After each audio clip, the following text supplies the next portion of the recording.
Bantay sarado na ang kapulisan sa Batasang Pambansa kung saan po gaganapin ang ikalimang State of the Nation Address o SONA ni Pangulong Bongbong Marcos. Kaliwat kanang kilos protesta kasi ang inaasahan kasabay ng SONA ng Pangulo. Live mula sa Commonwealth Avenue, nasa frontline ng balitang yan si Brian Castillo. Brian, kumusta ang seguridad dyan sa buong Magdamag?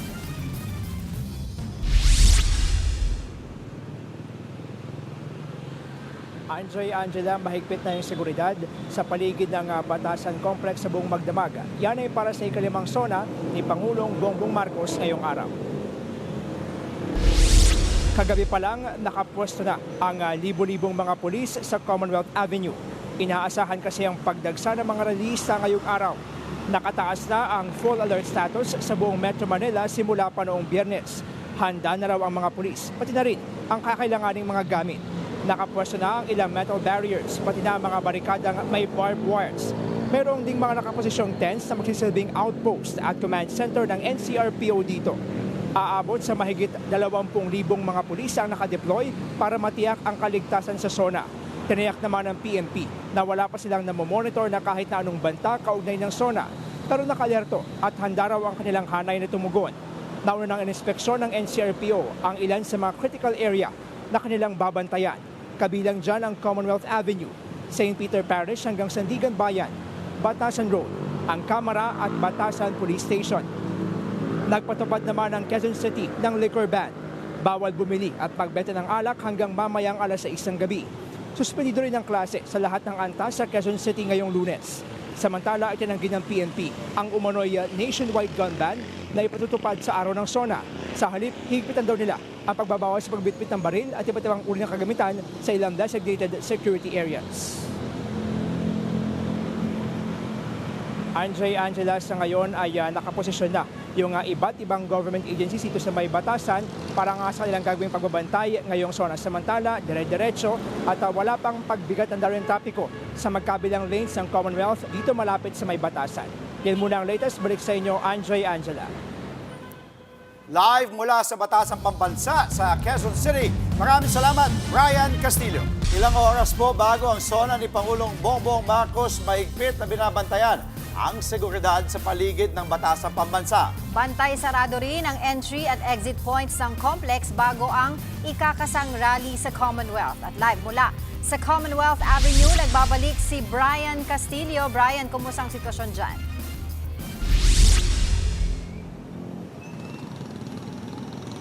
Angela, todo bantay pa rin nga ang PNP dito sa paligid ng Batasang Pambansa Complex. Ilang oras yan bago magsimula yung ikalimang State of the Nation Address o SONA ni Pangulong Bongbong Marcos.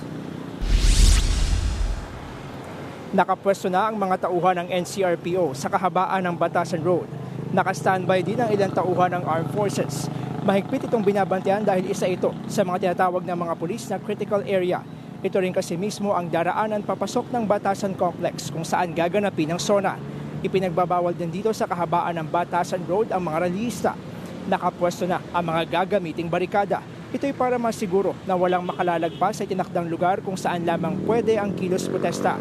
Nakakuha naman ng permit ang ilang grupong magsasagawa ng kilos protesta sa ilang bahagi ng Commonwealth Avenue. Gate ng PNP, maliban dyan, hindi napapayagan ng anumang grupo na magsagawa ng kilos protesta na makalapit sa Batasan.